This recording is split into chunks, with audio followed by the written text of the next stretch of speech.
এই ঐতিহাসিক ময়দানে কথা বলেছেন আল্লামা লুৎফুর রহমান রাহিমাহুল্লাহ।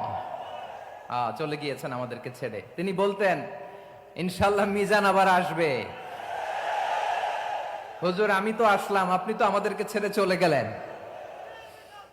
আল্লাহ আকবার, আল্লাহ আকবার, আল্লাহ আকবার। গলায় কোনো সুর ছিল না, সুর দিয়ে কথা বলতেন না, কিন্তু এত চমৎকার শব্দের বুনন, এত চমৎকার প্রেজেন্টেশন, এত চমৎকার ভাবে ঐতিহাসিক বর্ণনাগুলো তিনি উপস্থাপন করতেন। মন্ত্রমুগ্ধ হয়ে আমরা আল্লামা লুৎফুর রহমানের কথা শুনেছি। আমরা হযরতুল আল্লাহ লুৎফুর রহমান রাহিমাহুল্লাহর জন্য এই বিশাল ময়দান থেকে দোয়া করছি, আল্লাহ তাআলা তুমি তোমার এই খাদেমকে জান্নাতের মেহমান হিসেবে কবুল করে নাও। আরো অনেক আল্লামারা এখানে কথা বলেছেন, বিশেষ করে বাইতুল শরফের মরহুম পীর সাহেব হুজুর থেকে শুরু করে আরো যারা যারা তারকাতুল্য ওলামায়ে কেরাম এই চট্টগ্রামের